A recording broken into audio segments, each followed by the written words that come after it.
se você acha que precisa ter experiência para você trabalhar como engenheiro mecânico autônomo.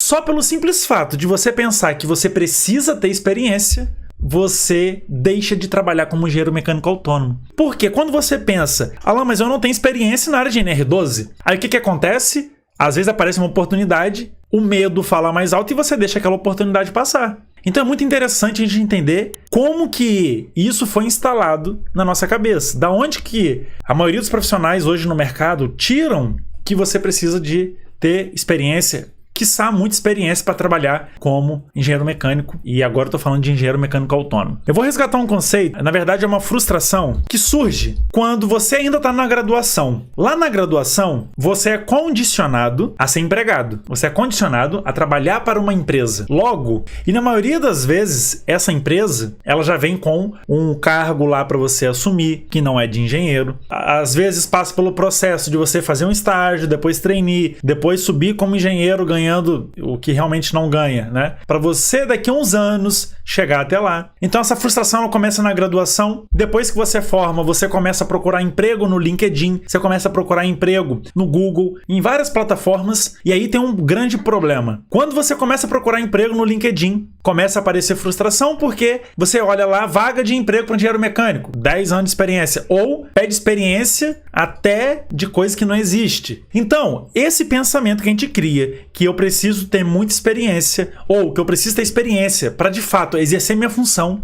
com toda certeza eu falo que você não precisa. E hoje, por A mais B, eu vou provar para vocês que você não precisa quando você tem um direcionamento, quando você tem um passo a passo, não é uma fórmula, e sim é uma metodologia. E essa metodologia, ela pode ser modificada com base no seu estilo, com base no que você acha que é melhor para você. Não é sobre ter muito curso, muita especialização. O que você precisa ter é um direcionamento e um passo a passo que seja modificável, que seja orgânico, para você dar um start na sua carreira. E durante o processo, você vai avaliar o quê? Em qual área você precisa se capacitar. A capacitação é diferente de você só ficar estudando e fazendo curso e fazendo curso. Capacitar, esse termo, ele vem quando surge uma necessidade. Surgiu uma necessidade, eu preciso me capacitar para me especializar mais ainda nessa área. Só que primeiro, você precisa ter vivenciado aquela experiência. Tem uma grande diferença do que você ficar só estudando e do que você estudar, aplicar, ter experiência e se capacitar. O serviço de engenharia pode ser PMOC,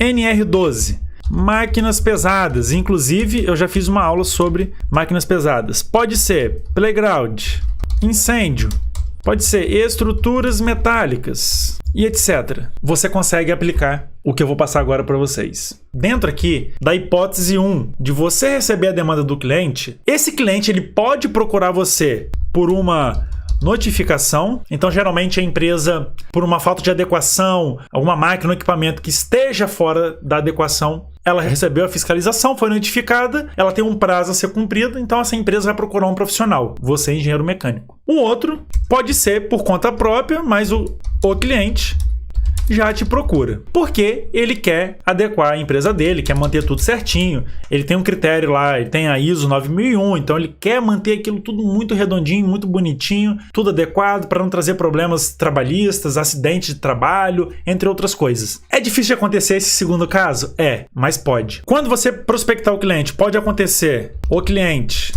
pode, precisando do seu serviço, isso é muito bom, ou você precisa elevar o nível de consciência do cliente. Eu quero que fique muito claro agora que eu vou falar com vocês. Eu estou criando hipóteses para direcionar a nossa linha de raciocínio. Eu estou mostrando como pode aparecer essa oportunidade para você. Basicamente, de uma forma macro, você tem essas duas possibilidades. Eu estou partindo do princípio que, seja a hipótese 1 ou a 2, você conseguiu uma demanda. Vamos lá, seja incêndio, máquinas pesadas, e aí, desse ponto para frente, como que eu faço, Alan? Eu não tenho experiência, assim como o engenheiro Vinícius não tinha experiência, mas ele prospectou o serviço de NR12.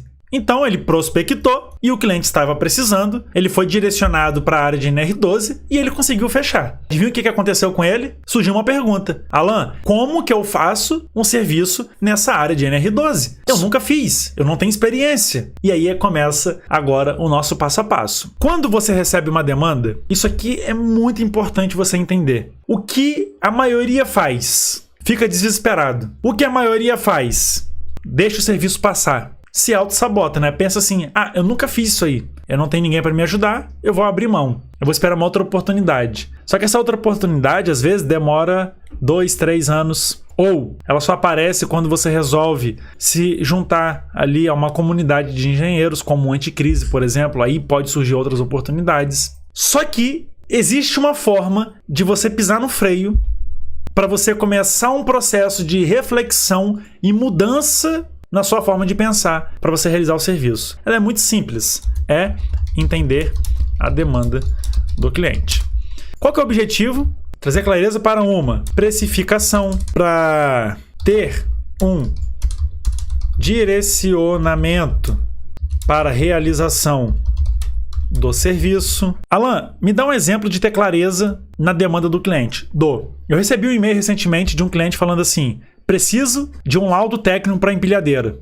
Você consegue precificar, você consegue entender o serviço só cliente falando: preciso de um laudo técnico para empilhadeira? Não tem como. Por quê? Qual é o objetivo? O que você quer com esse laudo técnico? Então a gente tem que trazer essas perguntas e fazer as perguntas para o cliente para você ter ciência do que se passa naquela demanda. Senão fica impossível você precificar um serviço, por exemplo, porque você não vai entender qual é a complexidade e o tamanho do serviço. E fica impossível você ter um direcionamento. Eu preciso seguir a norma X, a norma Y. O que eu preciso fazer? Porque laudo técnico é um termo muito subjetivo. Aí a maioria dos profissionais, nessa etapa aqui, fica desesperado, começa a perguntar para um monte de gente, começa a pesquisar no Google, não vai achar a resposta que ele quer, porque a resposta está com o próprio cliente. Ele fica frustrado, acha que isso não é para ele, aí começa a surgir a pergunta, a resposta, né? Eu não tenho experiência, eu tenho medo, eu tenho isso, eu tenho aquilo. Então, a partir de hoje, você vai fazer um combinado comigo.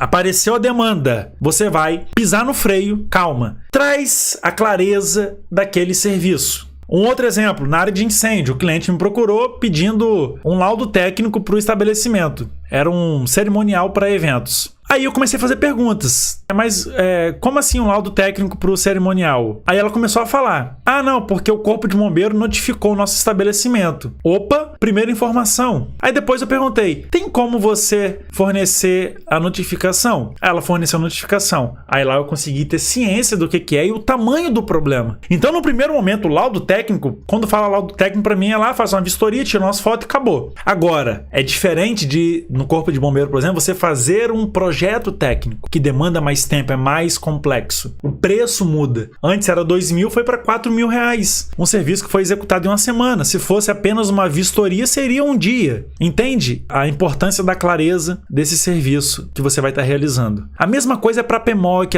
a mesma coisa é para todas as áreas que eu citei aqui com vocês. A segunda etapa é você ter o conhecimento fundamental das normas / área de atuação. Eu não estou dizendo que é para você ter experiência. Eu estou dizendo que é para você ter um conhecimento fundamental. O que é ter um conhecimento fundamental? Vamos supor que você fechou um serviço na área de incêndio. Só que quando você vai fazer um serviço na área de incêndio, você pode trabalhar com AVCB, projeto simplificado e projeto técnico. Eu vou contar brevemente como que foi a minha experiência fazendo um serviço sem experiência. Um cliente chegou para mim, esse cliente do cerimonial, e perguntou se eu faço um laudo para o cerimonial. E aí eu falei: opa, eu já sabia, na verdade, que eu poderia trabalhar na área de incêndio. Então tá a primeira etapa, ter o conhecimento da sua área de atuação. Eu já sabia que eu poderia. Eu falei: faço. E eu comecei a conversar com ela, mesmo sem ter experiência nenhuma. E ela foi falando, aí ela mandou a notificação que eu falei com vocês. Aí na notificação,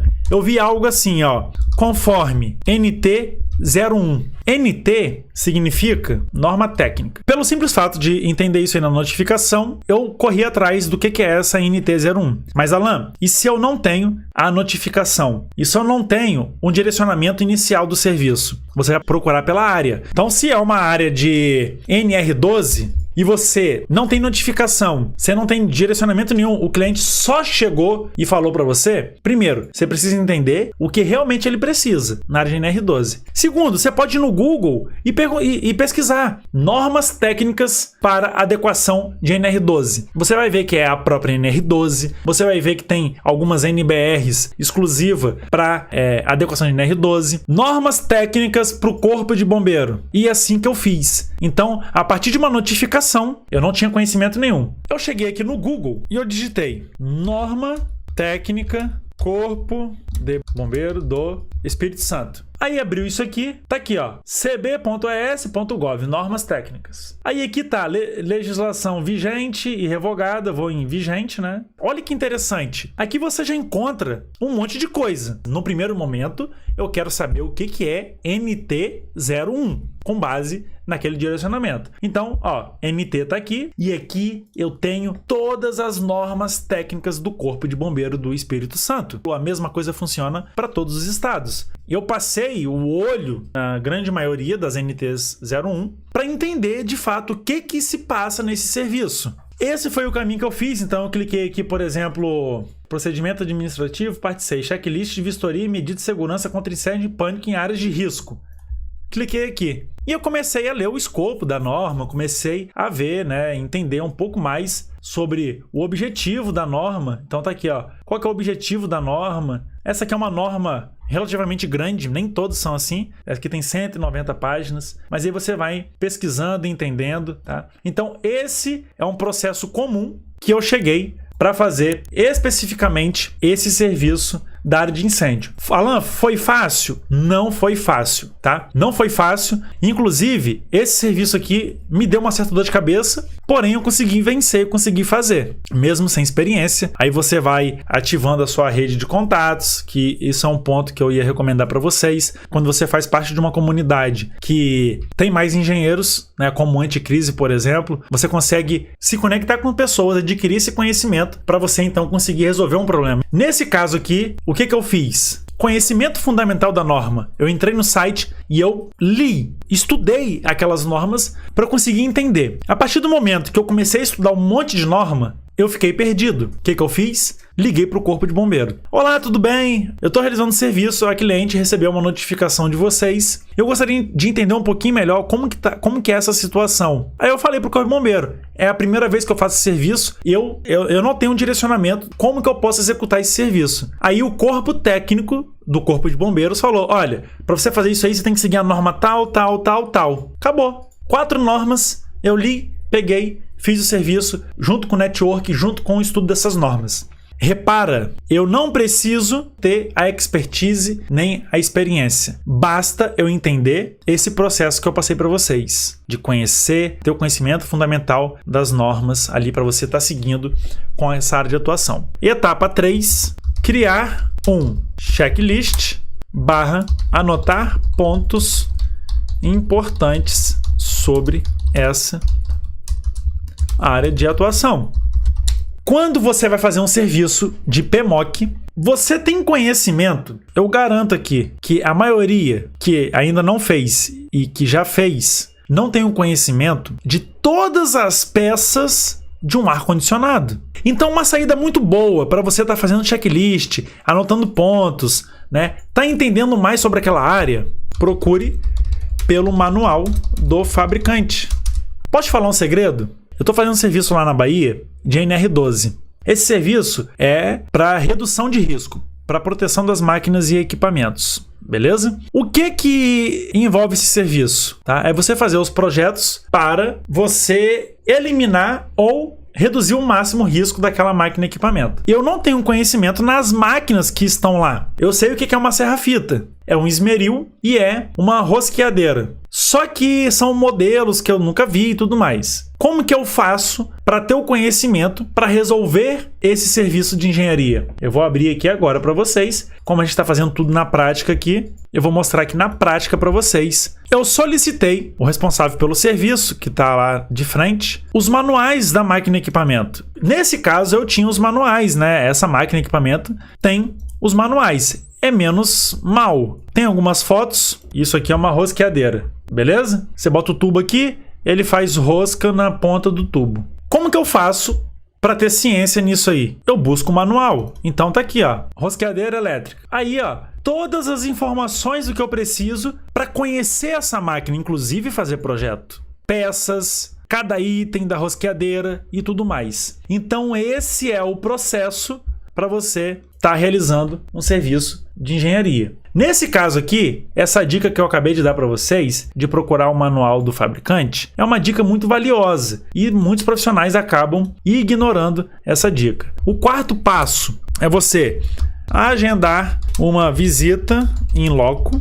Tá? Nessa visita em loco, você precisa levar uma trena, precisa levar um paquímetro, precisa levar um óculos de segurança, você precisa ir de botina, você precisa ir com uma calça jeans, uma blusa, tá? Enfim, uma prancheta de anotação e um breve checklist ou anotações sobre aquela área de atuação. O quinto passo, lá em campo, né? Foto mais vídeos, mais perguntas para quem trabalha lá.